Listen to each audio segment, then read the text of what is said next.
Something like Madonna? Yeah. I wouldn't say that, but it's just like, man, you just need one name. A little less counting. So we have him next. Thank you for coming. Thank you for coming to our battleground.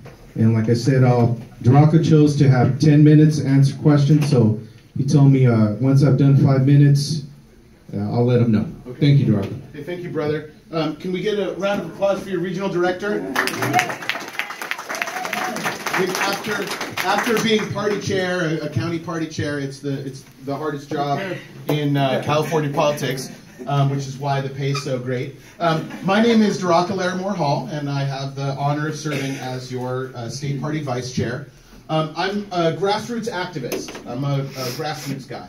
I'm the only candidate running for chair who's really come up all the way from a grassroots club activist in the party to being a county chair. And then a statewide party officer, first secretary, and now vice chair. I'm running for party chair because I really love this party. I'm a real geek for this party. And the reason for that is I actually think what we do, as grueling as it can be, as tedious as it can be, what we do as party activists is really important for American democracy. Because, most people, they interface with democracy on a very superficial level, right? They vote for 1 or 2 or 3 of the people that they see on TV every couple years, and that's it. But the party provides an opportunity for people to engage on a much deeper level, to actually come in, hash it out over what it means to be a Democrat. When we go into election, are we really standing on? What are the values, the ideals, and the policies that make a Democrat? We hash that out every time we have a battle over who's going to get an endorsement, right? Which kind of Democrat do we want to fly our flag? We hash that out when we talk about and debate our platform and resolutions. And we hash it out when we take positions on ballot measures. My very first convention, I saw people lined up at the mics to take their turn to speak about some ballot measure I don't even remember. But what was so exciting to me as an activist was seeing a state senator, a local activist, a student, a retiree, all there speaking as equals about what it means to be a Democrat. I've done 15 years of work as a volunteer at every level of this party to strengthen it, to open it up, to get more people involved, and to defend that democratic space where we decide together, not just the politicians, not the donor class, but all of us together what it means to be a Democrat. Before I stop to take questions, I want to talk about how the design of our party, the structure of our party, does so much to weaken our efforts in rural areas, in red and purple areas in the state. And the bottom line, the main reason for that, is that most of the money that is spent in Democratic politics is not controlled by the party, right? You know this as local party activists. You know that there's millions of dollars spent by candidate campaigns, right? And then like a few $1,000s spent by the party, right? It's backwards. More of the resources should be controlled and go through the party. That's why alone among the officers, I stood up to the Assembly and the Senate when they tried to restructure campaign finance so they could control all of the money with AB 84, exactly. And I continue to make that fight as chair. But it's a broken system because it doesn't allow us to think ahead. It doesn't allow us to invest in, 2, 3, 4 cycles down the line. That has to be where the party comes in. I have a concrete plan for concentrating on county supervisor races around this state and use those to provide an opportunity for the state party to come in and start financing real community organizing with a long-term goal of building political power for progressives in red and purple areas. I'm not going around the state and saying if I'm chair, you're going to get X thousands of dollars, or I'm going to, personally make a bag of gold appear in your finances. What I will say is local activists coming up with a plan to flip county supervisor races, to start laying the groundwork for electing progressives to sheriff and DA so that we stop this abuse of people of color and communities of color at the local level. And we build coordinated campaigns around that. And that's not just rhetoric. I have a real record of doing that in Santa Barbara and helping other communities around this state build those kinds of coalitional efforts and grassroots campaigns.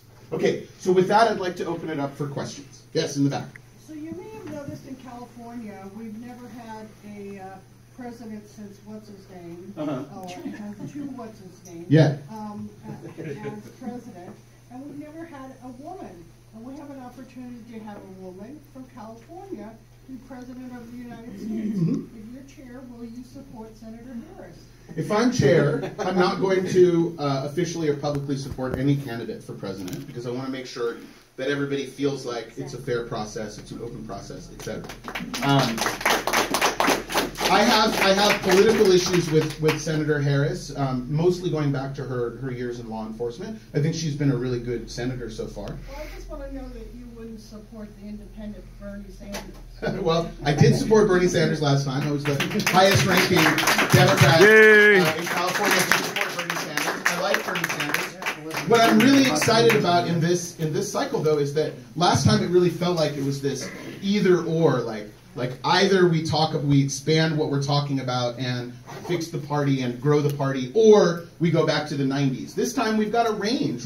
I think that Kamala Harris's campaign is really exciting in a lot of ways, and I totally respect our brothers and sisters and siblings who are getting engaged in that campaign. But I really like Elizabeth Warren as well. I think she's brilliant.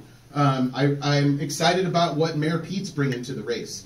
So I'm happy that there's a range of candidates, there's more than one viable progressive running, and that we have an opportunity to have a real debate about the issues. As party chair, that's going to be my focus, getting us back to talking about the issues. When we squabble over who's our favorite candidate, that's when the knives come out and we tear up what we've built. When we focus on issues, we find that it's hard to tell a Clinton person from a Bernie person from a Kamala person because we all support single-payer health care. So my focus as chair is getting us to work on the things that unite us. Yes? I'm Rico, delegate from 8023. Rico. We mentioned a lot about the success of the congressional campaigns. We had some city council campaigns in which we flipped some seats too. Awesome. The local activists here know what works. And so I'm curious, would you do something to support a satellite office of the party with resources in these types of rural areas? Yeah. They're the ones who need the help. Absolutely. So, bring it over here. I would. Not a satellite, man, a full. You want to share. Yeah. What I would want to do, and again, I'm the only candidate that's actually done this and like pulled coordinated campaigns together. But I want to work with your stronger clubs, the central committees, the local candidates that are coming together to put the money and resources together to have coordinated campaigns in every single community in California that we can pull that off. It's got to be a coalition effort. Again, I'm not sitting on some magic pot of money that I can bestow from on high. But what I can do is help you look to sources to fundraise, put in some state resources to make sure that there is exactly a coordinated campaign headquarters that's party driven. Okay, this is the important thing. Because I went to a lot of these satellite offices in the last cycle and saw the tremendous excitement generated by flipping house seats. I mean, just so inspiring to see thousands of people who've never done politics before out knocking on doors. It was wonderful. But it was really sad to see in so many of those offices, if there was anything about the local candidates, it was like sitting on the welcome desk, right? And that was it. If I'm chair, that shit won't happen. Okay? We will make sure we sit down with the D-Trip. I already have experience doing that as party chair in Santa Barbara, where we had a really big targeted race to hold on to our seat. And we worked very well with the D-Trip, but I told them there's some bottom lines. You want to use our bank account, you want to use us as a party, but we're not just a pass-through, we're a community organization. So I want local hire, I want to hire the folks onto the campaign that are going to keep building the community. Local candidates have to be part of the program. We have to be IDing on local races, and the literature that we produce has to include local candidates. That's the kind of tough negotiation I'll have with our friends in the D-Trip before we even start.